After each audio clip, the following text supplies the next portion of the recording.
Welcome to the Dr. Dance Mom podcast, your guide to strong dancers with a bright future. I'm your host, Dr. Tara Christensen, doctor of physical therapy, dance medicine specialist, and proud dance mom. Let's dive into today's episode.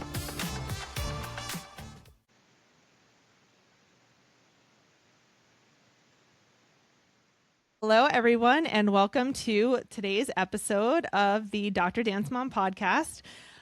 Today, I am joined by a guest who's going to share his perspective as a dance dad to two sons who are both professional dancers.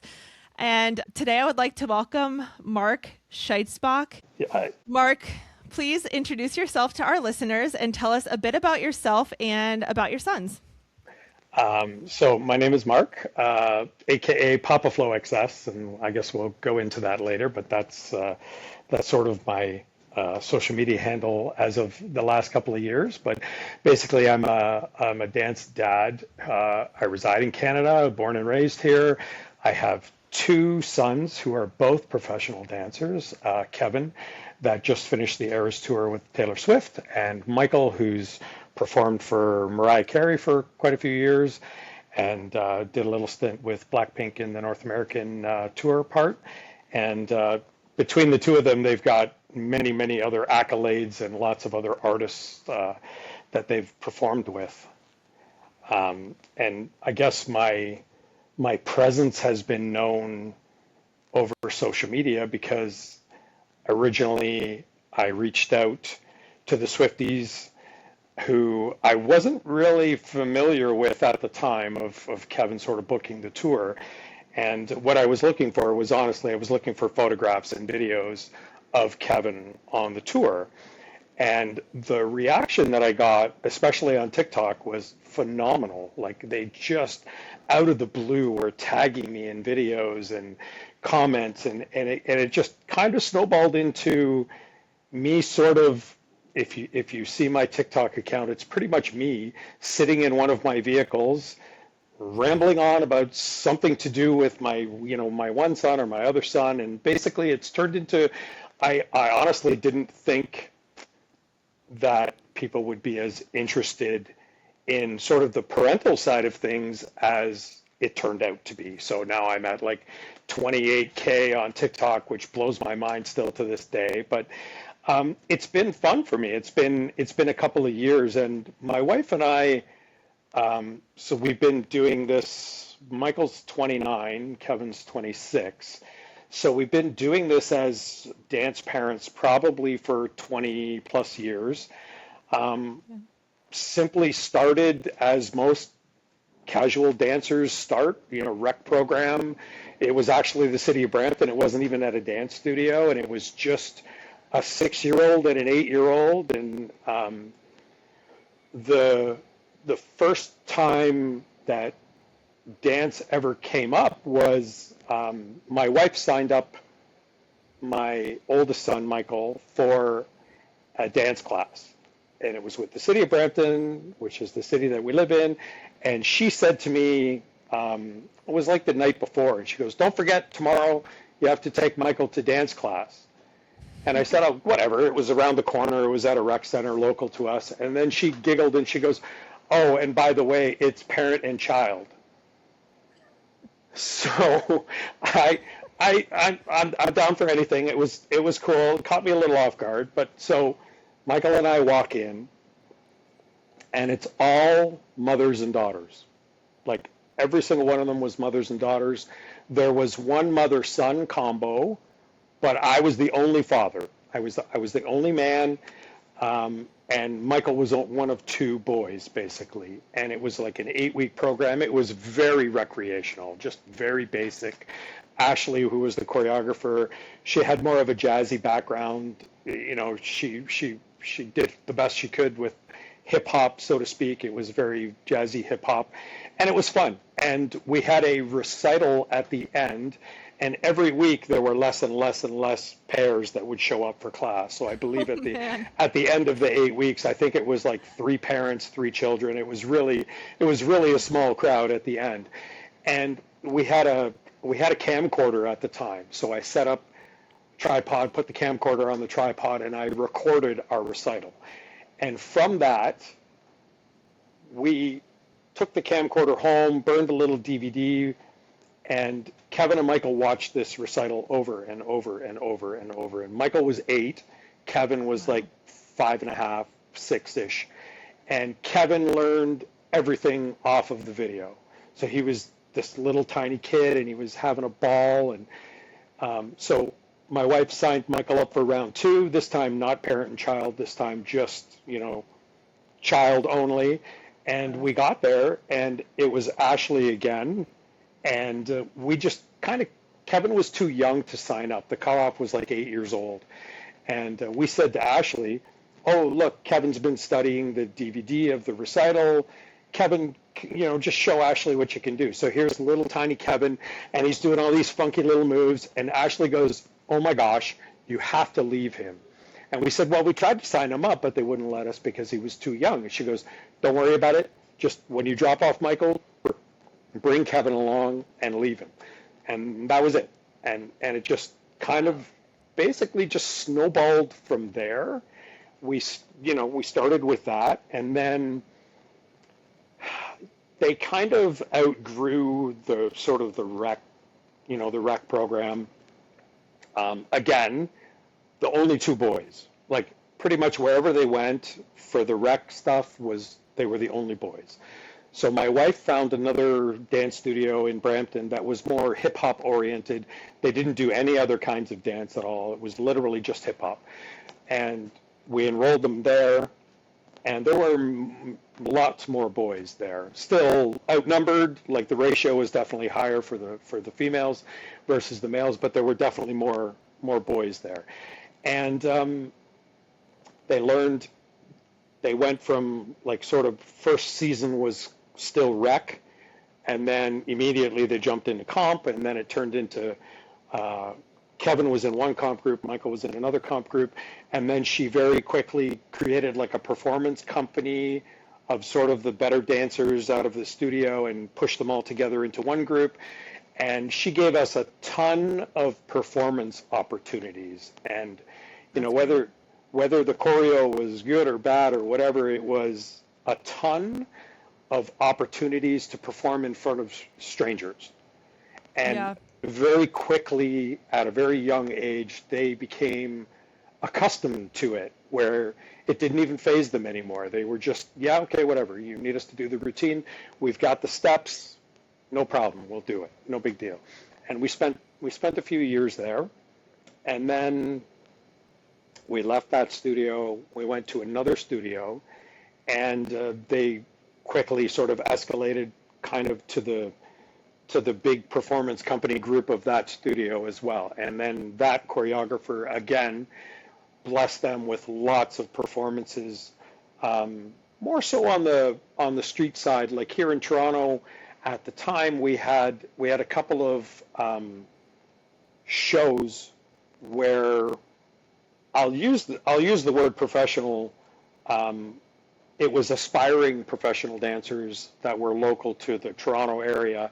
They would volunteer to perform and then ask their friends to be part of their piece, and then they would present a piece. And we had 2 of those. We had Choreo Ball, and we still have Fever After Dark. Choreo Ball has disappeared, but it's kind of Choreo Ball was only twice a year. There was a summer and a winter, and then Fever was like quarterly, and it was just an opportunity for young choreographers to sort of showcase their talents, and then bring their friends in and just put on. They were amazing performances, and they got to do that a couple of times. Cool. And out of all of those performances, the one thing they got the opportunity to do back in the day was, so we have I'm not sure how familiar you are with Toronto, but we have a hockey arena. We have the Toronto Maple Leafs. So the Toronto Maple Leafs play in an arena in Toronto. The boys had an opportunity to perform with Austin Mahone. So let's go back like 15 years. Austin Mahone had a hit single. The boys got to perform with Austin Mahone in front of 24,000 screaming young adults at the Scotiabank Center. It was incredible. I was recording it with my phone at the time, and I'm holding my phone, I'm shaking, there's tears running down my face. It was it was absolutely Amazing. incredible to see. And they walked away from that performance and they were like, this is what I want to do. And I'm a tradesperson, I'm an electrician, I've been a tradesman for 36 years. I was a little hesitant, if I'm being honest, like I was a little concerned. I was used to 9 to 5 and, working with my hands. And then to have, both my kids go like, no, Dad, we want to do this for a living. And I was a little hesitant. I wasn't fully on board. My wife was on board. I was sort of in the middle in the beginning. Yeah. And then there was one night in particular, it was Fever After Dark. And it was the way it kind of worked was you applied to present a piece, and then when they gave you the approval that said yes, you can present a piece, then you reached out to people that you wanted to be in your piece, and you kind of assembled all these things, and then you created rehearsal dates. And anyways, so Michael we had been training more so in Toronto in the local scene with all the local choreographers. And by showing up to their classes, everybody was like, "Oh, who are these guys? They're really good. So when people got approved for the numbers at Fever, they reached out to Kevin, they reached out to Michael. They're like, "Hey, I'm doing a piece in Fever. Do you want to be in it?" And the first one, they were very excited because they were like, "Oh my God, people want us for their pieces. This is great." And they said yes. And then another one came. And then another one came. And another one came. And that night, I think Kevin did 4 or 5, and Michael did 7. And when I tell you the rehearsals, the studios gave away free rehearsal space, but after the studios closed. So every rehearsal started like 10 p.m. and went until, God knows when, 1 o'clock in the morning, whatever. And all these studios are in downtown Toronto, which is like 45 minutes away from where our home was. And we said, okay, here's the deal. I will drive you, Mom will come with us. However, there's no crap in the morning where, oh my God, I'm so tired, Dad, I can't go to school. It's like, I'll bring you. I'm going to get up for work in the morning just as much as, and you're going to get up and you're going to go to school, and we're not going to hear any arguments and no nothing. And they went, yep, no problem. And we got through it. And I remember watching that night, and Michael just kept, people were referring to it as the Michael show. They were like, oh my God, Michael's in this one too. Michael's in this one too. Michael's in this one too. What is going on? And by the end of the night, I was convinced. I was like, okay, clearly if he can keep all that in his head, and Kevin can keep all these numbers in their heads, different songs, different tracks, different everything, right on, sign me up.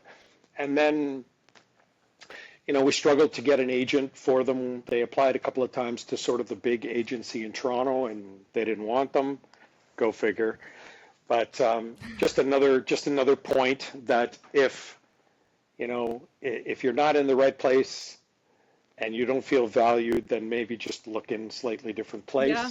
So they desperately wanted to be with this particular talent agent, and they auditioned multiple times for this agent, and they were like, nope, no thanks, we're good.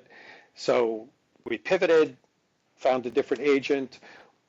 Michael booked Zombies 1, the Disney movie. Oh, so yeah. he was in Zombies 1, and that was, no way. Yeah, so that was for me the very first time where I realized there was actually money, like that they could actually make money in doing dance, right? Because so up here in Toronto, as far as opportunities go, we are considered Hollywood North, so there's a lot of films that go on up here. Yep. So you can do a lot of background work. Dance is a little trickier. We were lucky. So Michael was in Zombies 1. Michael and Kevin were both in Zombies 2. That was also filmed up here. And then they did Sneakerella, which was also a Disney movie. They both did that one. And they both did, there's one more. It was another Disney movie, and there was dancing in that Disney movie as well. So they were blessed while they were up here to be able to film some stuff. But aside from that, there's the odd commercial here and there, but there's not a lot of like hypothetically them telling me that they want to dance for an artist, you can't live in Toronto Yeah. and There's no opportunities. ever expect to be able to audition for a big name artist. It's Mm-hmm. not feasible, which leads us down, the work visa, the O1 visas for Canadians to work in the US legally. And that was a whole very long, painful, expensive ordeal. And we were lucky enough, it's been 4.5 years, I believe, maybe almost 5, that they've been down in LA. They moved down to LA when their Yeah. O1s at the sort of the tail end of the pandemic. We moved them out to California, and they've been living there ever since. And they're back for Christmas now. Oh, that's They nice. they come back once or twice a year, sort of a thing, and that's it. They're down there, they live down there, they work down there. But it's been an amazing ride. Yeah, man, that's a lot. That's crazy. There were a couple points there that I really wanted to touch on. The first thing you said when you were talking about their earlier dance experiences, and you mentioned a lot of performance opportunities that they had at these studios, and just like the opportunities to get out and perform in front of strangers. And I thought that was a really great point because I feel like that's what a dancer needs in order to develop that confidence on stage. My daughter dances competitively, and a lot of times for some kids, like that's maybe their only opportunities to perform, but they're also being judged. And so I think there's like a whole other piece to that where, they feel that pressure to perform. Whereas like if you're doing more of a community performance, which our studio offers a few of those opportunities as well, there's less of that pressure. So you're just doing it for the joy of it. You're performing for an audience, but you know that you're not doing it for a score. And so I do think that that's a great distinction because it sounded like they started more in that space where they had those community performance type opportunities first, so that maybe that helped them build their confidence a little bit, and then later on that was helpful to them as they progressed, I moved on find to in bigger a things. studio, so one of the biggest things that we struggled with, there weren't a lot of parents. Okay, there were no other parents here that were as all in as we were. So basically, Okay. after the Austin Mahone performance and the Fever After Dark performance, I was convinced. And we basically said, we're all in. The four of us, you guys, this is what you want to do. Mom and I will help you in any way, shape, or form that you can. I own my own business. I have a long history of the understanding of how to make money, how to Yeah. sort of sell yourself, so to speak. And so we created a community calendar, like a family calendar. So all rehearsals went on the family calendar so that everybody knew whose rehearsal and what time and where it was. And we created a email address for dance. So anything, if somebody sent you a DM or somebody sent you a private message or whatever and said, hey, I want you for this, the immediate knee-jerk response was, can you send me an email? And here's the email address. So that all four of us saw the same emails coming in. We saw the same castings come in. We saw the Smart. same rehearsal requests. That way we were all sort of put in the same, we're all in the same world all the time. There's not something going Yeah. on in another corner. And once we were in, that's kind of where, so the no challenge, no change. This is something that Michael said once in class, and I was there doing videography for that class. And he said that at the end of class while we were going to film, and I was like, oh my God, I love that. That's going on a Yeah. t-shirt, that's a hashtag, that is whatever, but I love that. And we also created one that's Team Unstoppable, because we felt like if the four of us would work towards a common goal, we could do it. There was no question it was going to happen. As long as we were all sort of like-minded with the same goals, we could make it happen. And we didn't find that. I know a few parents like that now, but at the time, it was just us. And we got a lot of pushback. I'm not sure I understood, but do you own a studio, or your daughter just attends a studio? No, my daughter just she's my daughter's a dancer who dances at a competitive studio. Okay. I I by trade am a physical therapist who works with dancers, Right. almost exclusively. So I see the health and wellness side of it, which is an interesting perspective. I also see dancers from multiple studios, and I know that every studio is run differently, has different values, has different cultures. And so that perspective for me has also been very interesting because I know that there's different opportunities in different places. So, it's interesting for me to hear the background of how especially professionals have gotten to where they are, because I think the culture, and not everywhere, I mean, but the majority of the studios, if I look at the studios in my immediate geographical area, the majority of them are competition studios. So if your child, attends one of these studios and eventually really likes dance, wants to get more involved, they're usually doing competitions. Right. There are a couple that are more, conservatory type, like concert-based studios that do more community performances, but that's not the norm. So I feel like, though, to the point that we were talking on before, in terms of like your sons having those early opportunities to just do community performances, I just find it really interesting in terms of building confidence and just even in terms of like the development of the mental health of the dancer. Because from a young age, if they're always, every time they're stepping on stage, or most of the times they're stepping on stage, they're being judged by a panel and receiving a score against their peers, versus if those early experiences are just doing it for the joy of dance in front of a community, or, an audience in their community, and not feeling that pressure of being judged against someone else, whether they're peers or somebody else. I feel like that's going to develop their confidence in dance in an entirely different way. So I just thought that point was so interesting, because I do wonder, maybe somebody can do a study on this at some point, but I do wonder if that makes a difference in their confidence as they grow as a dancer. So one of the things that my wife and I were adamant about, and we got a lot of pushback from multiple studios across, the 20 years of dance. The reality of a professional dancer is you're never going to know what room you're walking into and who the choreographer is on that job. So to limit a dancer specifically to a comp studio or a comp teacher, like at our studio, we had a couple of hip hop teachers, but only a couple. We didn't have 20. So what we always tried to do was the no challenge, no change came out of, I want you to be uncomfortable. I want you to be put in positions where you're not used to that person, because the reality is when you're in LA and you get a casting call and they want dancers and you don't know who it's for, all you know is the choreographer.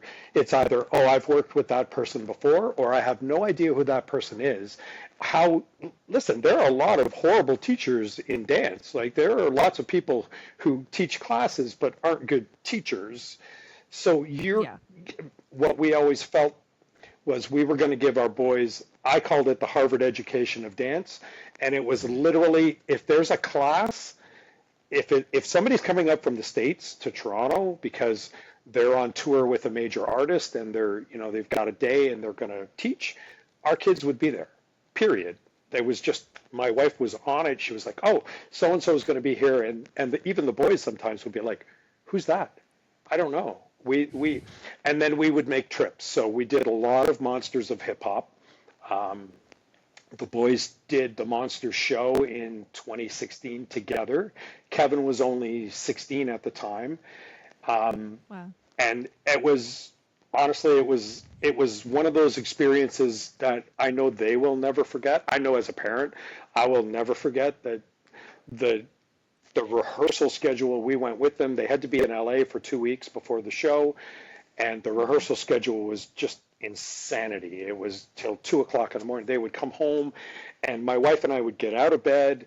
We'd fix them a plate of food or something, and they would just yammer about their, oh my God, it was amazing, it was, and then they would literally crash, and it'd be like, bam, they would just fall asleep, go to bed, and then they'd get up in the next morning, and then in the afternoon they'd start the whole thing again. But what we wanted to always give them experiences. Like if you ask the boys now how many different teachers they've taken class from, it would be in the hundreds, because we wanted them to not only become great teachers, which they are. We can talk about that later. Again, because when you have that many experiences with that many different teachers, you can pluck the things that you like from each person, Yeah. right? I really like the way that person taught this or did that or whatever. And then you also have the ability to go, I really didn't like the way that they did that, or you know what I mean? And it allows them to sort of build their own style based on picking their favorite things out of all the other people that they've learned from. And now, to be honest, you can put them in the room with anybody and they'll just go, all right, show me the steps. It's fine. They don't panic anymore. There's no stress there at all. They just walk in, maybe a little bit of butterflies for an audition, but other than that, it's like they know they're going to get in the room and they're going to be able to do the steps. That's it. Yeah, and that's another great point, because I think one of the things that I've seen or heard, it doesn't happen particularly where my daughter dances, but I know I've heard other dancers and parents talking about, I mean, there are studios that limit the dancer's ability to access outside classes. So they actually have in their contracts that they're not allowed to take class elsewhere, or, things like that. So I feel like that's such a detriment to the development of the dancer. So for me, that's like a huge red flag. And for all the reasons you just said, I mean, I think the more people you can take class with, the more people you can learn from. And I think that's where conventions maybe come in a little bit for some of these dancers. So a lot of studios will do conventions, and, it does allow them to have access to take class with other teachers. We are also, where I live, I'm in New Jersey. So geographically, we're pretty close to New York. So there's obviously opportunities there for classes and things like that. But I just think that it's so important to have access to things like that, if that's what your child is really looking to do, right? So not every child that's doing competitive dance is going to want a career as a professional dancer. And that's fine. That's a whole different conversation. But for these kids that are like really thinking this is what they want to do with their life, it's so, so important. At what age did you know that was it for your boys? Like, was there ever an age or like a time frame where you were like, oh no, I really think this is what they're going to want to do as their career, versus like, this is just a fun hobby? Like, when did that shift start to happen? Because I think that's a tough one. It's hard to tell sometimes with, these kids. Are they just really having fun, or is this something you could foresee them doing professionally? No. So, every summer we would do our annual pilgrimage to California. It was always 2 or 3 weeks, depending on how we could swing it. And there was always a convention or multiple conventions that were jammed into that 2 or 3 weeks. The first one that we did was Dancerpalooza in Long Beach. And I remember a lot of these conventions do mock auditions where they'll bring in a talent agency, and there'll be a couple of reps from the talent agency, and they'll teach the kids some steps, and then basically do like a real audition where they, put you in smaller groups and then literally chop, right? And it's just, you start with 300 kids in a room, and then it's chop and it's 150, and then it's chop and it's 75, and then all of a sudden you're down to 10, whatever. That particular convention, Block was there for the talent agency. And at the end of the audition, parents weren't allowed to watch, so sadly I had to get this after the fact, but there were 3 people left at the end of the audition. After all the chopping had been done, 3. It was Michael, Kevin, and a little boy from Mexico. And I'll never forget the lady from Block. She came out and she was like, "What's your name? Where are you from? And how old are you?" And Michael said, "Oh, Michael, I live in Canada. I can't remember what his age was, but basically he was somewhere around 18 or 19. And she turned to Kevin, and Kevin said, "I'm Kevin. I'm 15. And she looked back at Michael, and then she looked at Kevin, and she goes, when you turn 18, you need to be here. And she was like, here's my card. This is my email address. You just let me know when you guys can sort it out. And they came out so excited. And that was kind of the first sort of time where it planted the seed for the move to LA. And as parents, we were kind of sort of taken aback a little bit, because it was kind of like, you'd really move to LA? Like you would leave us, like here we'd put all this work in and everything. And they were like, yeah, absolutely, because, this is what we want to do. And as it turned out, by the time they got their, Block was involved in their O1 visas, and they helped us, get them. And they signed with Block. Literally, they technically signed with Block when they did the Monster show. Because again, wow. Block was like, oh my God, you're doing the show? That's fantastic. Can we get a little autograph here on this contract? Because we'd really love to have you. And as it all fell into place, I think for them, that Dancerpalooza planted the seed to move to LA. I think the Monsters show was kind of the proof that they could actually do it. Because when people in the industry, people that are working choreographers, are sort of gushing over you and choose you out of hundreds of people. Like the Monsters audition is basically, it's auditions at every single event, and then they take 2 or 3 or 4 people from each weekend, and then they put them in the pool, and then basically all the choreographers get together on a Zoom call at the end of the year, and they argue about who's going to make cast, and you end up with a cast of whatever, 16 or so. So you're literally narrowing a gigantic field, and we were lucky enough to have them both do it and both do the same show. And it was the hardest thing they ever did, but I guarantee you that was the point where they were like, okay, if I can do this, I can do anything. I can do anything, yeah. Did they ever train in other styles? Because I know you mentioned hip hop quite a bit, but did they train in other styles when they were growing up as well? So both boys went to a local high school here with a regional arts program. So yes, they did a little bit of ballet. They did a little bit of jazz funky kind of stuff. Kevin loves jazz funk. Like that's Kevin's. If you watch some of his videos, you'll see he teaches a lot of jazz funk in California. Michael is very hip hop. They both did.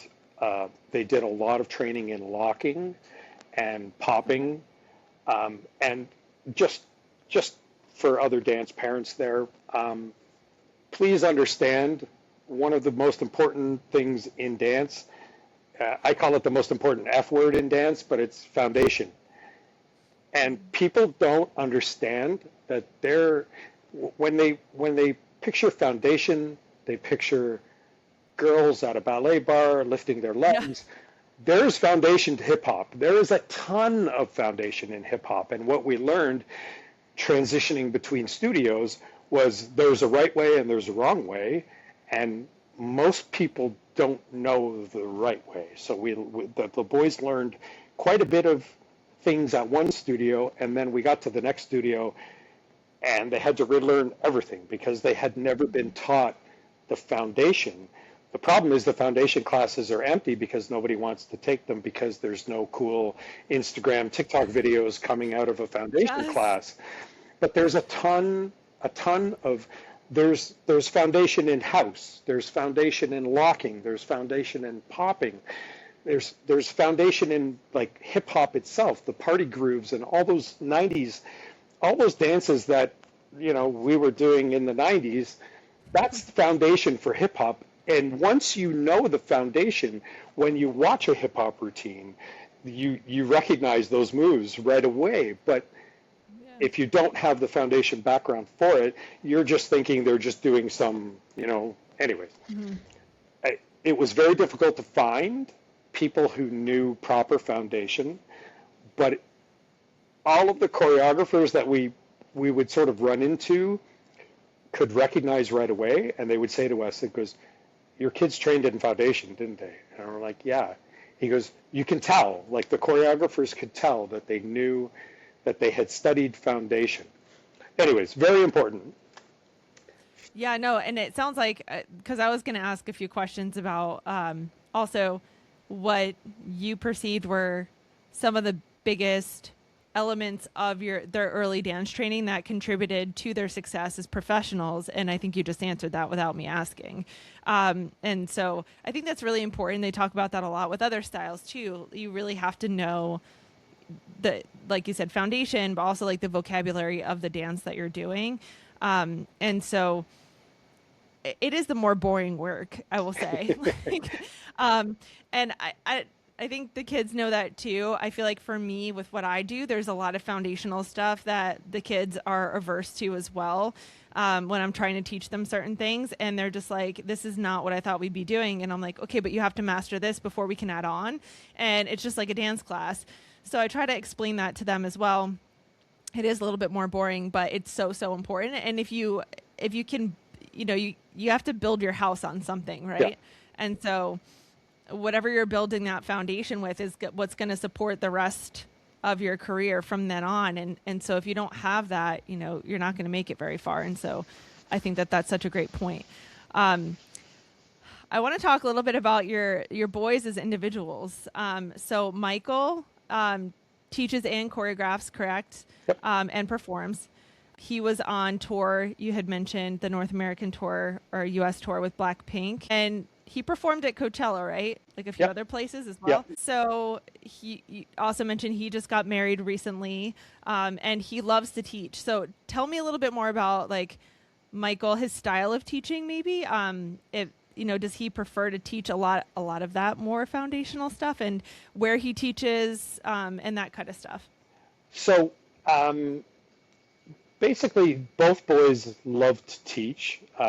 Kevin, again, teaches more on the jazz funk side of things. They're exceptional teachers because of the experience that they've had. So not only have they had tons of performance experience, but they've had lots of exposure to different teachers, and they've taken courses on how to be a dance teacher. Michael likes, he refers to it more as like tourography. That's kind of his thing. He wants to, he would love to choreograph for an artist because they've done performances, they've created their own routines where they call it tourography, and he kind of, that's his thing. Michael is a very clean line dancer. Michael sort of focuses more on the tourography, and Michael loves to share. There aren't that many teachers, especially up here in Toronto, that have done the things that either of the boys have done. Like, there's not very many people from Toronto. If I think, over the last decade or so, maybe a dozen of the dancers from Toronto have gone to the US with varying degrees of success. So there's not a whole lot of that here. So Michael tends to teach a lot more when he comes back. He likes to do, he calls them intensives. He does 3-week intensives where he just one night a week, you do 3 or 4 hours, and they do all kinds of stuff. The mock auditions, they do choreography. Sometimes he likes to flip scripts, and he'll teach them a bunch of choreography, and then he'll do exactly what happens on a job where he comes in after lunch and he goes, okay, the artist didn't like any of that. We're going to throw that all in the garbage and we're going to start all over again, right? And everybody's looking like, what are you talking about? And he goes, it happens, right? The artist didn't like this, so we're going to redo it, or we're going to flip it. I'm going to move positions. I'm going to take you and I'm going to put you over here, and I'm going to take you and put you over here. Flip the choreography, right? Just reverse it.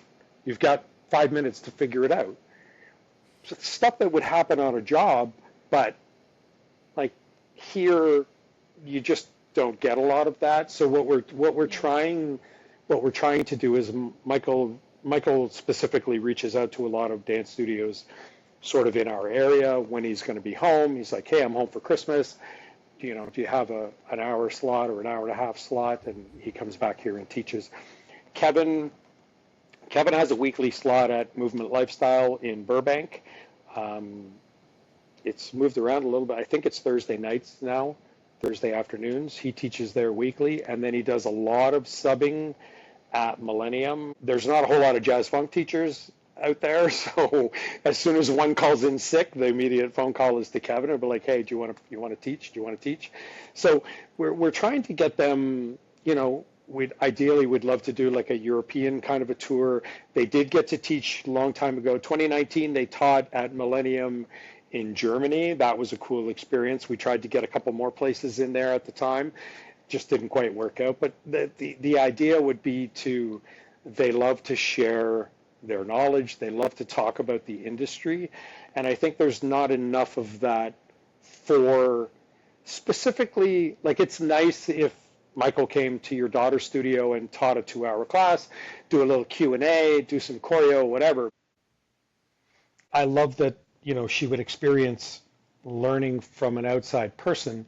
I think one of the things that we're all trying to still do is share the knowledge of realistically what it takes to do this for a living, because you can do comp for years and years and years and still not have any true concept of what it takes to do this for a living. It is a grind. It is not an easy profession. I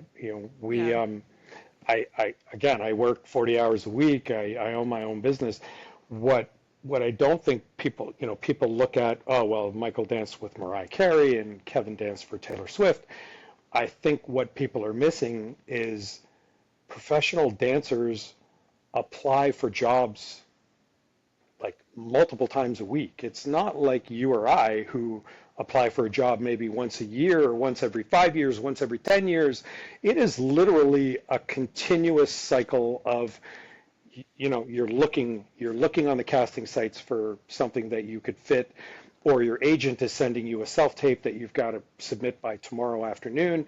It's a constant struggle, and you don't get them all. Like the majority of them you really don't get. That's the reality, right? So there's that elation that comes with booking the job, but there's also that continuous sort of frustration and sadness that can come from not booking the jobs. Like hypothetically, if I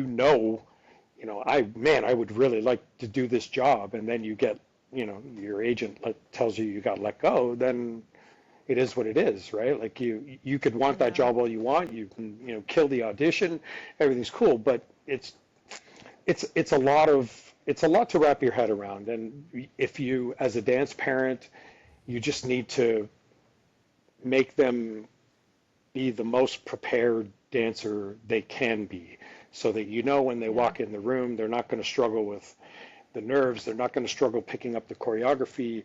They're just going to go in, they're going to do their best, and they're going to leave with the understanding that I did my best, and that's it.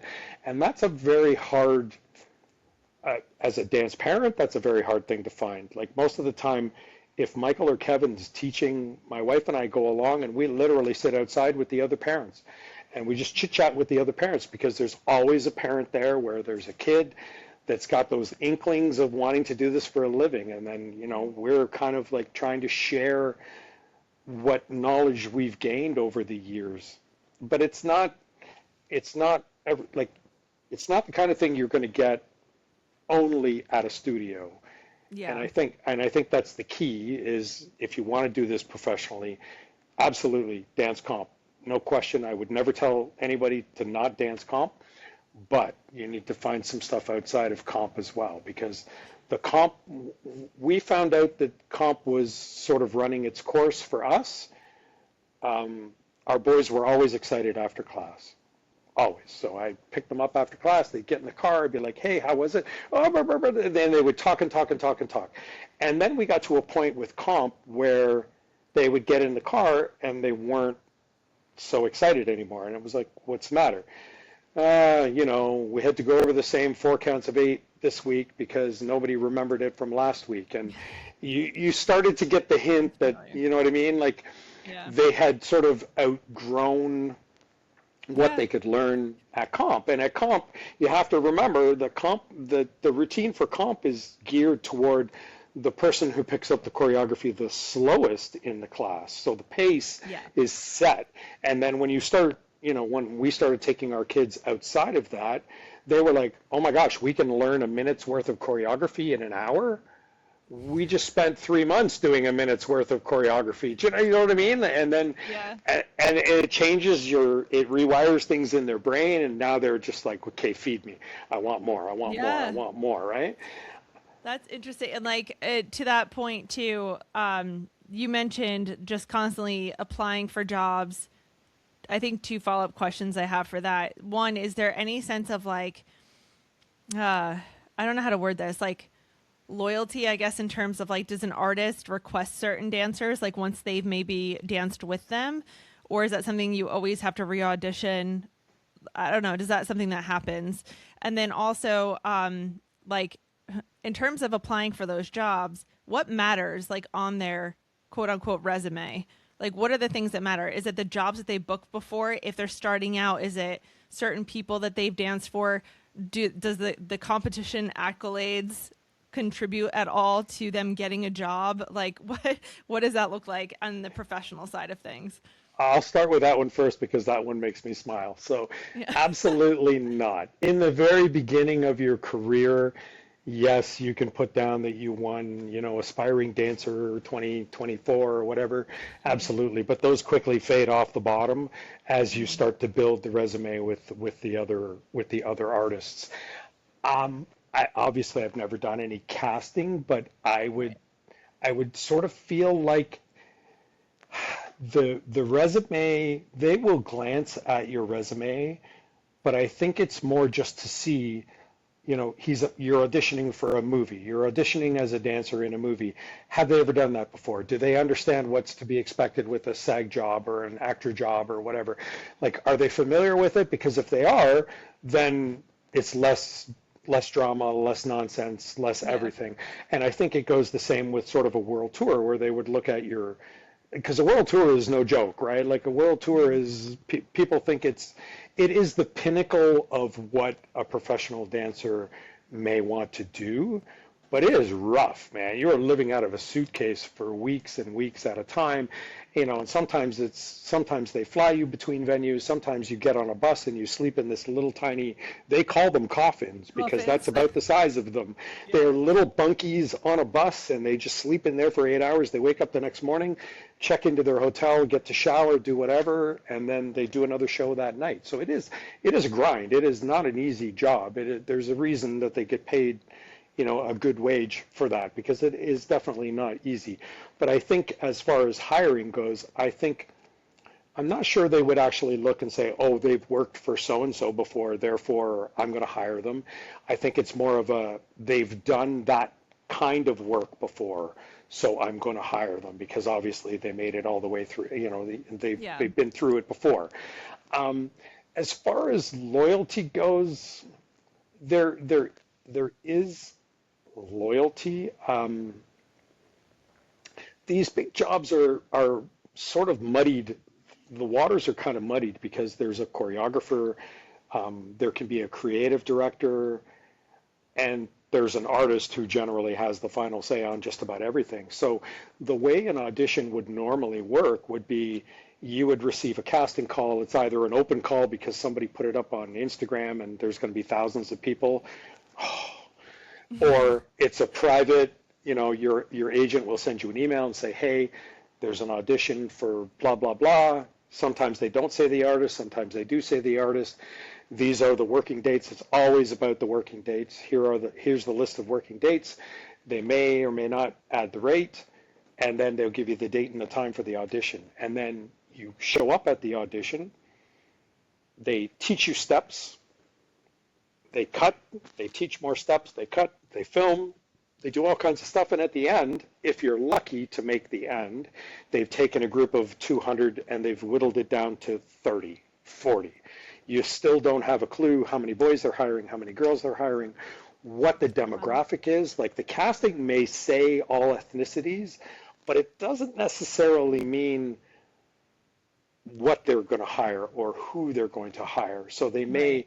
they may only be hiring 6 people and they'll be like, okay, we need an Asian guy, we need an Asian girl. So it gets really funky. It's not just because you've made the final cut that you're even going to fit the bill. You're assuming that you're able to fit the bill, but then it still depends on how they want to build the team. and what they're looking for. So it's a little muddled. There are definitely choreographers who, once you've worked with them and they like how you work and you've shown them that you can be professional, pick up steps quick, do it, execute it, take notes, whatever, then you can get like a direct booking where they will literally say, you know what, hey, Mike, we want you for this job. These are the working dates. Are you available? And if you say yes, you're hired. There's no audition. There's no nothing. Wow. So a little bit of loyalty, yes. Yeah. A lot of not loyalty as well. Yeah, so it's not that simple. It's a really weird dynamic, and it's constantly changing. So yeah, harder to answer. Yeah, no, that's okay. I mean, I think you did a great job answering it. I was just kind of curious if that was something that happened often, but it sounds like, I mean, I hadn't really considered it. It really depends on like what the job is for and like what they're looking for. So, yeah, but it's all very interesting to hear. As an example, specifically, so Mandy Moore was the choreographer for the Eras Tour. Mandy loves the dancers for the Eras Tour. So when you see that Mandy is choreographing something, chances are you're going to see one of the Eras Tour dancers because she's worked so much with them that they'll pop up. There was a Disney performance that was, right? I saw that there was quite a few Eras Tour, right? Yeah. Taylor Banks, Raf, anyways. So you'll see that. So again, Mandy's comfortable with certain people. So when she has the opportunity, she's like, I'm gonna call Raf, I'm gonna call Kevin, I'm gonna do whatever, and just bring them in. So yes, absolutely loyalty and an understanding of what people are good at, and then you can just draw from that talent pool all the time. I'm pretty sure most choreographers are like that. They've had a group of people that they've worked with, and they remember whether you were a pain in the butt or whether you were, professional. And honestly, right, it's no different than you or I. So I think it's important that you learn how to conduct yourself, I guess, too, right? So as a dancer, that skill, just knowing how to be a professional is important. Like you can't go in there and be like, be a diva. Yeah, it can't be disruptive, and you can't. I mean, even simple things like that was one of the reasons that we continued to use the community email, like our family email, all the time, was because if someone was to send an email, then my wife or I wouldn't be the ones to reply. We would sit and have a conversation about, okay, you should say this, or you should, we should ask these questions just to make sure you understand, what's the rate, when are the rehearsal days, and those sort of things. So we would be constantly sort of guide. Like we always refer to, my wife and I were the bumpers that they put up for the kids at the bowling alley, so the ball doesn't go in the gutter, right? So that's my wife and I. You may not hit a pin, but you're not going to end up in the gutter. We're just going to make sure that it just, it makes sense. That's analogy. That's kind of what we were trying to do, right? And kind of guide them. They're grown now. Every so often I'll still get a message. You'd be like, hey, so-and-so is asking this, what do you think I should reply? And then we have a conversation about it. But for the most part, they're at a point now where they just take care of it themselves. But there's a level of professionalism outside of just picking up the steps. Like you literally want very clear communication. You want even, a lot of jobs for dancers are, you're a subcontractor. So you have to provide an invoice. You have to. Wow, I didn't know that. Yeah, so again, like you want Michael to come to your daughter's studio, so we have to talk about days, we have to talk about flights, we have to talk about hotels. There are so many other things that fall into that, and then when it's all said and done, you still have to present an invoice, and you have to do all these things timely so that your studio owner doesn't come to you afterwards and go, he's a great teacher, but man, it was a pain in the butt to deal with the communications and stuff like that. That's not what we wanted. We wanted to make sure everything is, we want you to walk away from the experience and go, wow, he was a fantastic teacher. He was so good at communication, never had a problem with the emails. He answered texts right away. It's everything. Like it has to be everything, because if it's not, there's going to be that one reason that you're not going to get hired the next time. Yeah, it's like you are your own personal business. So it's like your own brand. So you're a business owner. I'm a business owner. I think we both understand that. very clearly, like you have to do those things in order to present yourself professionally to any customer, and it's no different with that. You know, they're marketing themselves to a Yep. studio if they're looking to teach, or if they're looking to, you know, perform or whatever. They have to do the same things, and yeah, I'm sure that makes a huge difference between, you know, and there's a lot of people looking for jobs out there, so they've got a lot of And competition. there's a lot of dancers looking for Yeah, jobs too. Like it is legit in that's what LA, I'm right? saying. Yeah. Yeah. So that's a lot. One question I did want to ask you, if you have any perspective on this, since I'm a physical therapist, I deal a lot with the health and wellness side of things. Have your sons, like, how do they deal with healthcare as, you know, if they're kind of independent contractors or if they're self-employed, if they're on a tour or, you know, working for, let's say, like if they're in a movie or they have a contract, do they have any sort of health care? Because dancers get injured. It happens. Do they have access to physical therapy? Do they have access to any sort of health care if they are injured? Is that something that's typical? Is it not typical? Is it something that varies depending on the contract? How does that work? So it varies, and it Okay. varies like the difference is this big. Yeah. Some camps are, yep, we'll take care of it, right? And again, it does kind of go back to the whole, you're generally a subcontractor. So if you are Mm. acting as a subcontractor, you don't get any insurance, you don't get anything. If they put you on payroll, and you're actually being paid by a corporation to do your performances, sometimes they roll in healthcare or give you access to it. You have to pay for it. Um, but yeah, it's a very fuzzy line, which we generally don't have to cross here up in Canada. We have universal healthcare, Yeah. as opposed to, to the U.S. where you don't. We've had both. We've had times where, we've got nice healthcare, and then we've had other times where there's absolutely nothing. The PT physio kind of thing is more camp specific. Um, it does happen quite a bit. Like sometimes there's a full-time PT that's on staff, and sometimes they will bring in a massage therapist or a PT during, once a month or once every couple of weeks or whatever. But it is very camp specific, and sometimes it's the dancers, offering their opinion and going, you know what, this has been pretty hard on us. Like, can you bring in somebody? Can you have somebody come in and help us out a little bit and iron out some of those knots in our shoulders and Yeah. help us out. So again, but very, very different depending on the camps. Yeah. I would kind of expected that answer. I was just curious. But yeah, that's something that I think is evolving as far as what I can see. I mean, I think it's becoming a little bit more, um, I guess, commonplace to have access to PT at least, um, hopefully. I'm But it I'm seems to be I'm in the moving in same that boat. I'm direction. hoping for the same. I'm Yeah. really hoping that dancers for a very long time were misrepresented and kind of, I would say, almost treated unfairly. There's a big group. I don't know if you're familiar with it, but the Dancers Alliance has been Hmm. doing big, big strides for setting base rates for rehearsals and shows Yeah. and per diems and stuff like that, and basically kind of doing non-union industry standards for things. And if you go to their website, they list all the different things. Again, PT and massage therapy and stuff like that is a little outside of what they would normally get involved with. But yes, we're trying to get there. Again, on a union job, it's all good, right? There are all kinds of rules and all kinds of things.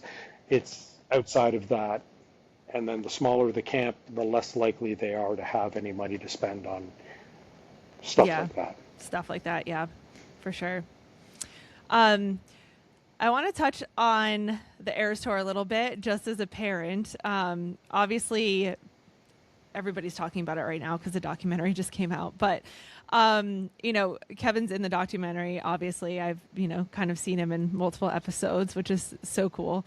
And I wanted to get your perspective as a parent because, it seems like based on what I've seen in at least the documentary, nobody really had the perception that the Eras Tour was going to be what it became. In the beginning of the tour, it was kind of, just a tour, but the phenomenon that it kind of grew into was something much, much larger. And so I'm just curious from a parent perspective, like what was that like as a parent, kind of just watching that evolve and kind of explode and turn into what it did? I mean, as an opportunity for your son, like you've watched him now grow, right, from a young dancer into this professional.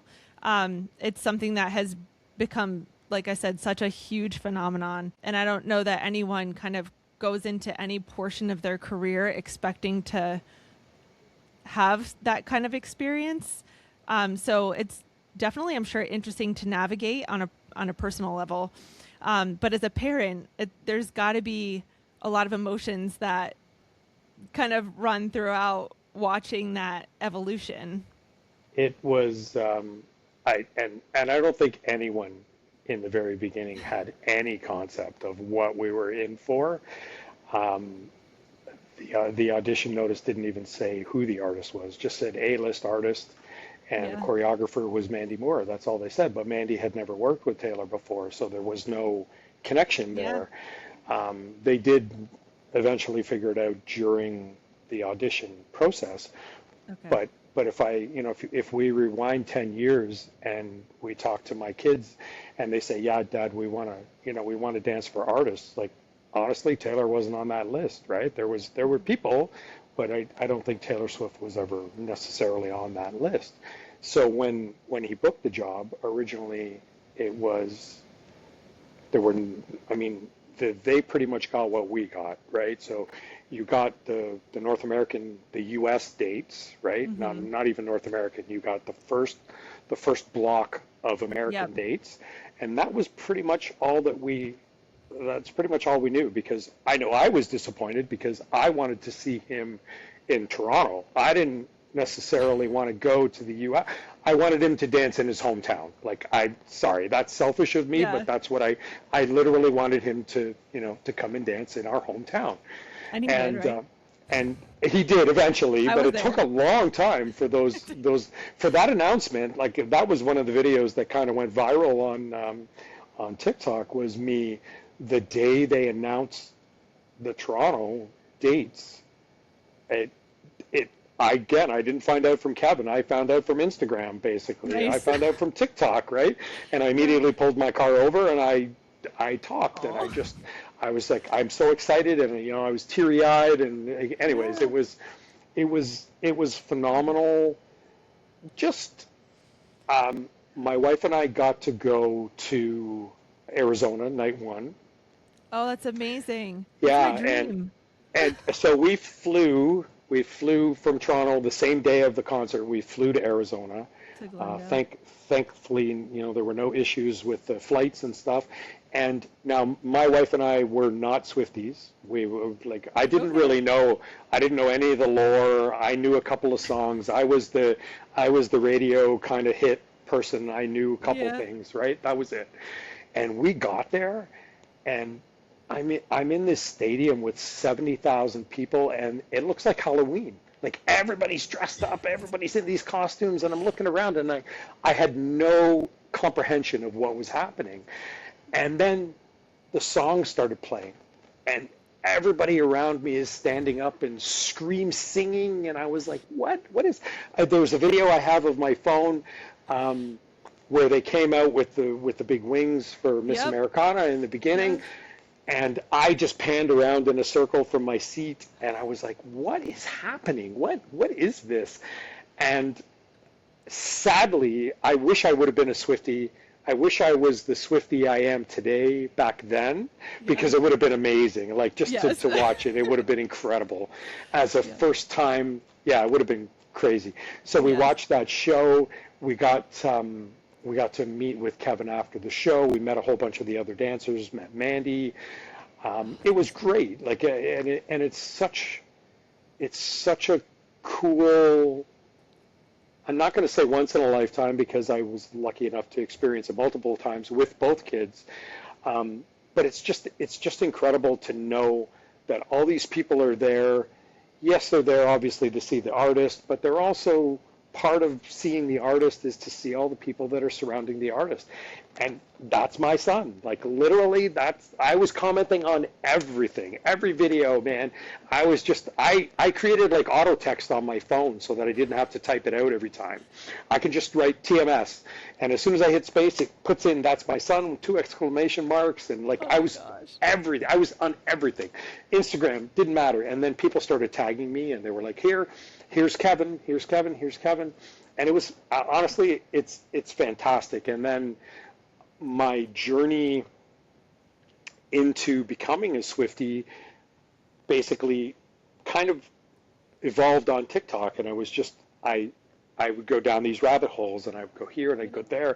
And I started listening to the music all the time. And I was trying to catch up on the discography, which is monstrous. Like, it's crazy how many songs you have to learn. Like I said in one of my videos, like that part of my brain hasn't been used since the 80s. Like I haven't remembered this many song lyrics since I was a teenager. So it was fantastic. And then I was blessed. My wife and I got to go. We saw the show in Wembley Stadium the night Travis came out. No. Yeah, we were there. Oh, yeah, I'm so and then jealous. we got to watch the show again in Ireland. That was the first night we were ever in the VIP. So I was in the VIP tent in Ireland. That was fantastic, and I was with the band's wives and the band's kids and some of the other dance parents, and yeah, that was incredible. And then I got to go 3 times to Toronto. So 3 of the 6 shows I got to see here. Which ones were you at? I did night 1, night 3, and night 6. So night 1, I was at night 5. I got to go in the VIP night 1, and I met Scott and Andrea. I met Tree Payne hugged me. Oh my I was like, what is happening? I had no idea that they were going to be there, right? So the gentleman, they sent us a map and said, oh, you can park here. And I'm like, I can park there? The parking's closed. Like, it was under the venue, right? And I'm like, what do you mean I can park here? And I had to tell the police, I had to show them the map because the streets were all blocked. And I'm like, I get to park under here. And they were like, okay, hold on, let me stop the sea of people. And so we drove through. Somebody yelled as I'm literally doing like 10 kilometers an hour down this street at the back of the Rogers Center, and I've got the window down because I have to turn left through this crowd, and somebody yells, "You're Kevin's dad!" I'm like, that's amazing. And I got to park underneath, and they took us to the VIP, and then they just casually said, oh yeah, Scott and Andrea will be here in a few minutes. And I was like, are you kidding? I get to meet Scott and Andrea? Come on, no way. And there's a video on TikTok of me, Andrea was literally walking in. I look like a 5-year-old. I'm just standing there and I'm waving I was so excited. It was just amazing to spend the night like in the VIP. We sang TTPD, the whole set. Like I was literally beside Scott and Andrea, and Elliot at the time was not performing. Night 1, she wasn't performing in Toronto. Yeah. And she was there, and the 4 of us were up against the edge of and we just sang TTPD, the whole thing. Okay. What did you think about the difference between, so you saw opening night and then you saw, several shows right at the very end of the tour. Obviously the set list changed, right? And it everything got switched around. But as someone who was there in the beginning versus the end, did you notice any shifts in terms of energy or anything? Did Kevin ever articulate just changes in their level of comfort on that stage or doing the show? Because obviously that was the very beginning to the very end, and the show changed. So obviously they had to rehearse all of those changes throughout. But the evolution of that, I feel like I saw. So I was fortunate enough to go to 4 shows. I went to 3 in the very beginning of the tour. So we saw the tour in Tampa, Boston, the show that it was an absolute downpour for the entire show. That was one of the shows I was at. And then Philadelphia on Mother's Day. So I took my daughters on Mother's Day. Nice. And then in Toronto. And just in terms of the overall feel, I felt like just overall, like there was so much more confidence at the end of the tour. Like in the beginning, they were still kind of figuring things out, and I think getting their footing and things. Um, did you like feel that shift at all, like from night one to the end? And like, did Kevin ever articulate that like it got easier? Because like that's a really difficult show. I don't I don't remember him ever saying anything like that. I think for them it was kind of funny because if you like even in the doc you see that it was literally they would have time off and then they would Yeah. be learning something new, something would change. Yeah. Or, Florence is showing up, so we're going to learn a Yeah. whole new number and we're going to add it into two shows, right? It was literally the last one in London and the first one in Florida again. So I, I, I, I think you can see it not only with the dancers, I think you can even see it with Taylor. Like, if you watch back the original 22 hat giveaways from the very beginning of the tour, Yeah. they look really awkward. Like, they're, Yeah. as opposed to the end where she's literally hugging these children. Yeah. The first ones were not like that at all. So I think everybody just kind of grew into it. And I think as the whole, as it became more of a phenomenon, I think everybody just sort of grew into it. I think it took a while for everybody to sort of grow into and realize what it was becoming. Energy wise, for me, it changed because I was now the scream singing guy. And if I'm being honest, like that was one of the things that amazed me about the Swifties in general was I'm a 50-something-year-old dad. I no hair. Like, what does anybody really care about, me, aside from Kevin is my kid, and Michael dances for Mariah Carey. But other than that, but what I found was they were so loving, and nobody batted an eye in Toronto when I showed up. There was one of the nights I dressed in all red. I borrowed Kevin's pants, Michael's sweater, Michael's shoes. Like I was red from head to toe, and I had a gigantic friendship bracelet that I made out Oh no of way. ball pit balls that said "That's my son." And I love you know what? Nobody said anything. Nobody looked at me and was like, "Who is that crazy old guy and what is he doing at a Taylor Swift concert?" There was never anything like that. Everybody was like, "Oh my God, I love your outfit. Oh, I love the bracelet. I love it." It was never a nobody ever looked at me like I didn't belong there. Everybody just looked at me like I get it, so they accepted me. Like I Yeah. get it, therefore you're more than welcome to be here. And I love that. And it for me, it literally turned from I knew none of the songs, almost none Hmm. of the songs, to me literally. I remember night three was the Saturday night. Um, I was there with my sister, her husband, and her. She has four boys, and all four boys brought their girlfriends, and Wow. my wife and I were there, and so we were a big group.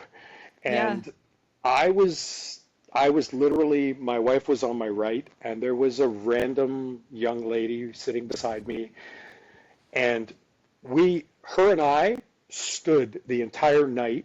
We were scream singing. I was doing the choreography, man. I was like, we are never getting back together. Like I was doing all of it. And at the end of the concert, she turned to me and she goes, I just want to say I never expected to be beside somebody like you who knew all the words to all the songs, who knew the choreography, who knew. She goes, it was incredible just to sort of be vibing with you. And I honestly, I thought the whole time she thought, who the heck is this guy standing beside me? Like what kind of crazy whack job is this guy? And it was just fantastic. So it raised it kind of it I grew into it as well as everybody else did. It was just Yeah. it kind of so I notice more just in general how much fun people say it's an experience of a lifetime and it really ended up being that for me Yeah. as I grew into that. And then to top it all off, that I can stand there and point at Kevin and go, that's my son. And That's like, my son. yeah, it's amazing. It was just incredible. Yeah. I mean, that's the part that I can't imagine. So, when you said before, you made a point that, you know, in that sort of environment, like there's, not just the artists, but people are going to see all the performers on stage and things like that. And it's like, I think a lot of people who are big Swifties now, I've been following Taylor Swift's career since her first album. I've been to almost every single tour. I think the only tour I haven't been to is Fearless. So I've been a huge Swiftie for a very long time. And I can tell you, as someone who's like deep in the lore, as they say, I mean, people were looking forward to this tour forever because I was someone who had tickets to the very few shows that were supposed to be Loverfest Right. in 2020 that got canceled because of the pandemic. And before that was the Reputation tour. And so there were a lot of years between the Reputation tour and when Taylor actually toured again. And I can tell you part of the reason I think that this tour was as big as it was is because there's a good portion of us who were like waiting. So the experience that you just described, we all knew that existed. And we were, especially after the pandemic, craving that sort of environment and connection. And it's true, like when you arrive at a show, it's kind of like you just like walk into Neverland, right? Like it's not, the whole outside world almost feels like it doesn't exist for a short period of time. And everyone is so kind and so accepting. And it's something that I think people don't quite understand until they've been there. But I love that you got to experience that. And that it like pulled you in, because I feel like that happens more often than not. People get drawn in once they've had that experience. And it's not something that people expect either. But I remember seeing when, like I said, we went to the Mother's Day show in Philadelphia. And I just remember that weekend seeing the videos of the massive amounts of people outside the stadiums. So, and like, I guess that was another question I was going to ask you about. What were their responses to that? Like as a dancer, because I'm sure that was something they were just kind of, this is so beyond what they would normally experience, right? But I remember Philadelphia specifically because of the setup. I mean, there was a crowd, a gigantic crowd outside the stadium every single night in Philadelphia, and that became a thing for a while. Yes. Well, for most of the tour, they were able to do that. I mean, there were just crowds outside the stadium. Like what was that like? I mean, did Kevin ever express to you like their thoughts on that, or when did they first know that was happening? Because obviously they're performing in the stadium. Social media, I guess, they would maybe become aware of it that way, but like, did they have any? I think that's how concept? they found out, was more from the videos after the fact. Like the one stop in Germany where the hills and there was more people outside of the stadium than there was inside the stadium. Like to me, that was just incredible. But I think so the dancers are sequestered in the venue early on in the day before the crowd starts showing up. And then they kind of, usually they do these runners, they're called, and then they get out of the stadium as fast as they possibly can, hoping that they get out before the 70,000 people empty their way out of the arena and block all the streets, and all kinds of craziness happens. So I got to experience that twice, once in Ireland and once in England, and it was fast. Like they finished Karma and they were running backstage, peeling off their costumes, putting on other clothes, jumping on the bus, and we were out of there. Like it was, we were still driving by fans, but it was only the fans that actually left before the concert was done. It wasn't the people that stayed until the end. We were gone that quickly. Like it is that fast. So even them, I'm not sure that they got to really appreciate the vastness of the crowds outside, because their roads are always, they're blocked off, and their exit strategy is planned in advance. They know exactly, the drivers know exactly how to get out of there, and it's just, whoosh, and they're gone. So I think they always found out literally the next day on TikTok social media or Instagram. Yeah. I mean, that had to be mind blowing. I'm just thinking about how to be on a tour and know that you're performing, but this has become something so much bigger, and that there's people literally waiting outside this, listening from outside. She could have kept going for 2 more years, like realistically, right? Yeah. She, as long as she wanted to keep doing it, she could have kept selling tickets. There's no question to me that they would just could have kept going. And I mean, Physically, no. physically, probably, yeah, definitely not. But were they aware of like how difficult the tickets were to obtain and things like that? Like from an outside perspective, it was very hard to get tickets. And I didn't get tickets through any of the pre-sales. Some of the venues were offering tickets to people who had a pre-sale code, but were not able to successfully purchase tickets. Right. They were offering a pair of tickets to each person that had registered at that venue, but you just got to choose like the price point that you wanted to pay, and they assigned you 2 tickets at random. Right. So the purchasing experience was extremely stressful, especially for those of us that like have been seeing her on like it was a non-negotiable for me. I haven't missed a tour since I've been seeing her on tour. It was going to happen. So one way or another, we were getting there, but it was like from day one for us, I think we kind of knew like this is going to be insane. Like this is going to turn into something insane.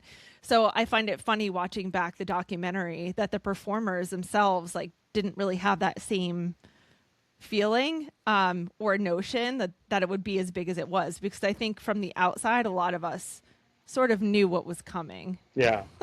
Or we had a good idea. I don't know that anybody knew that we would see crowds of people that size outside the stadium and stuff like that, but I think we all kind of knew the demand was going to far exceed, the amount of tickets that were available. And so that created a lot of stress from a fan perspective.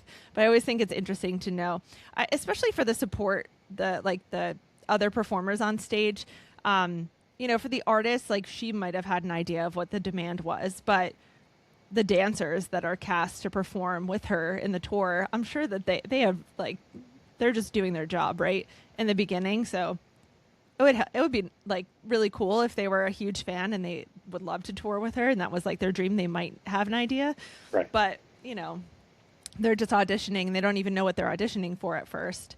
I don't know if they would have any idea of like what's to come. So I just think all of that is so cool to see, and just how they perceived it as well, and how you got to also kind of perceive it as that progressed throughout the tour. Is there anything else that you want to share with the audience?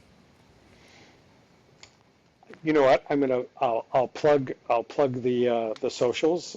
So yes, Kevin, please do. Yeah. So I'm going to include them in the show notes as well. Okay, perfect. Yeah. So Kevin on Instagram is Kevin_kid_XS. On TikTok, he's Kevin_XS. Michael is at Michael Trey, Trey. So @_Michael Trey on everything. Anywhere you look for him, that's where he's at. And if you want to, follow the old guy, it's at PapaFlowXS on TikTok. I try and keep the Dance Dad stuff off of my Instagram because it's sort of still shared with my Facebook. So if you want dance parent stuff, I had always dreamed of eventually. So Canadians aren't allowed to be part of the content creation fund on TikTok. So my 2+ years on TikTok, I never made any money from any of my videos except when I went live, because I did go live at Toronto Night 1 from the VIP, and then Toronto Night 3, I think I did, or Night 6, I'm not sure. That's the only money I've ever made on TikTok, but my dream was to have, if people wanted, if I could find dance parents who wanted to subscribe to my TikTok and we sort of open up a conversation, whether it's on WhatsApp or text or, a private Facebook group, but like, it was almost more of a support thing.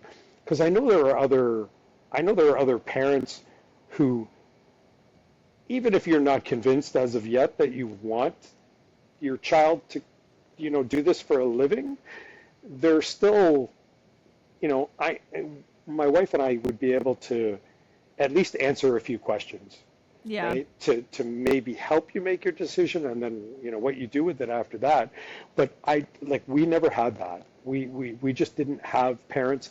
I was literally taking advice from other people in the industry who were maybe 5-10 years older than my kids, and it just wasn't. Yeah. It's the wrong perspective.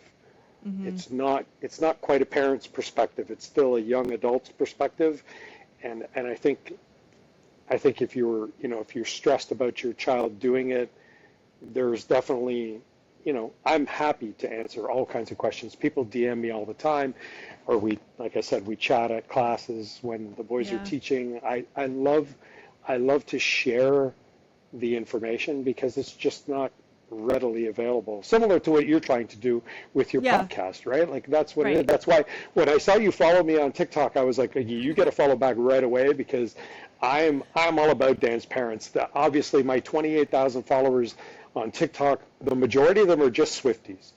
Right? They're not dance parents. They're just Swifties who love the dancers and whatever. And that's great. I'm happy for the audience. I still can't believe that there's that many people that want to follow me.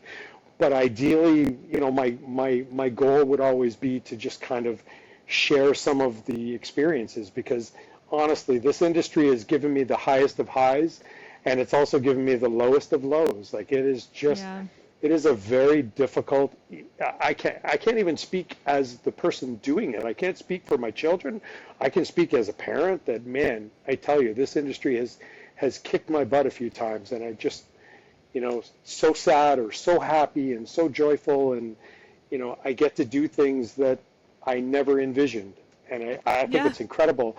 And if I'd have been, I can even use my parents as an example. Like there would be no way that my dad would have ever let me become a professional dancer. Never. Like he would have lost his mind. He would have told me a million times over that it's not, that's not a career. It's not whatever. And here I am. Had I been that way, look at what I would have missed, right? Right. Look what I get to see because my wife and I said, "Okay, we're in. Let's do it. Let's give it a shot. If it doesn't work, it doesn't work. We'll move you back, whatever. Like it's fine. It's an experience. It's worth giving a shot to, and here we are." Yeah, and I think as a parent, that's like such an important takeaway for anything that your kids are interested in because, it could be dance, it could be something else, but, you have to, I think I've learned too, a lot of people end up changing careers at some point in their life. And it's way more common than I think people realize. A lot of people don't necessarily end up doing the thing they went to school for their entire life. A lot of people are ending up pivoting nowadays. So I think as long as you have, another plan maybe in place to kind of fall back on if something doesn't work out or just an idea of what direction you might want to go. Another conversation we've been having a lot with different people is just there's so many other things you can do in the dance industry besides being the person on stage. Yep. So even just knowing what your options are that way, but that parental support is so important, I think, for anyone who's trying to quote unquote make it in that industry because they really need 100% support from their parents. And so I always look back and think, could my kids have done this without me? I suppose the answer should be yes, but it would have been immensely more difficult just in the visa process alone. Like just that portion of it is crazy to think for them to have to come up with the funds on their own and just even moving to another country and starting all over again and the logistics behind renting an apartment in California as a non-resident of the US, like all these things are super complicated. Could they have managed? I suppose, sure, but boy, it would have been a lot more complicated, that's for sure. Yeah, I would imagine so. Well, we will continue to follow you and your boys online and, your journey, their journeys. Well, I appreciate you having me. Listen, I love to talk. I get people complaining on my TikTok all the time. It's like, this guy rambles on for like 8 minutes at a time. I don't have the attention span for that. So I'm glad that you put up with me for a couple of hours. You can trim it down all you want, but I love this. I love this for my children. Same. I've always been like the end goal should be happiness versus, right? Like, could I have said, yes, you should be a doctor, you should be a lawyer? Absolutely. Am I happy and proud that they're doing what they love to do and they're successful at it? Absolutely. Like it doesn't get any better than that. So, and but before you let me go, you did kind of touch a nerve with something that you said. So Yeah. one of the things, so Michael is turning 30 in a couple of months. And one of the things that I sort of came to realize was he got sort of stressed that he was getting too old for the industry, and he was blessed to book one of the Mariah jobs, and he was on that job with two 40-year-olds who are still doing professional dance, because there's a lot of this chatter, and if a parent is trying to convince you to not become a professional dancer, the first thing that comes out of most people's mouths is, oh, it's such a short lifespan of, right, like you can only dance until you're 30, or you whatever that magical number is in your head, you can only dance until that point. You hit the nail right on the head, though, that there is lots of other things that you can do within the industry. I've seen dancers pivot to camera operators, Yep. and they don't want to dance on tour anymore. They want to be the camera op on the tour. They want to, you can choreography, teacher. Like, I have a friend who works for one of the local school boards up here, and he said to me, he goes, man, would your kid ever consider going back to teachers college? He goes, because male drama and dance teachers are like unicorns around here. They just don't exist. Like, people would be all over them if they could do the teachers certification, that a high school with an arts program would easily grab them. And there's so many things like that. There's so many pivots within the industry, and I wouldn't want you to ever dissuade yourself from trying to do that, because you think there's some finite end to your career based on your age, because that's Right. absolutely not the truth. Yeah, and I would add to that and say a lot of that also depends on how you take care of your body as a dancer. And so from where I sit, that is number one. Like what I tell all the kids, you get one body. So if you're in a place where they're pushing you to do things that don't feel safe for your body, that's not the right place for you. Yeah. So if you want to have that long career, again, there's so many things that you can do, but if you want to perform, you can perform as long as you want to, if your body allows it. And if you don't take care of your body, that performance career is going to be cut very short, and you might not make it out of high school. So that's probably my biggest point with longevity as well, as what you said, because that's probably one of the most important things as well, is just caring for that body. A very difficult message to share with teenagers, though. It is. They don't get it. But we need a lot of these professionals to echo that sentiment, right? We can get more chatter about, how important that is from the professionals in the industry. I think it can trickle down, because a lot of them are doing all of the right things. Well, thank you so much. I appreciate you joining me thanks today. for having me. I appreciate the great invite. Conversation. Anytime. And if there's any dance parents out there that are in your audience, just DM me, send me a message, whatever. I'd love to offer any help that I can. Thank you. I hope you enjoyed today's episode and learned something. Please be sure to follow or subscribe so you don't miss a thing. Also, make sure you head over to Instagram and YouTube and follow us there. Send us your listener questions, topic suggestions, and feedback at drdancemompodcast@gmail.com. That's Dr. fully written out, Dance Mom Podcast, also fully written out, @gmail.com. Thanks so much for listening.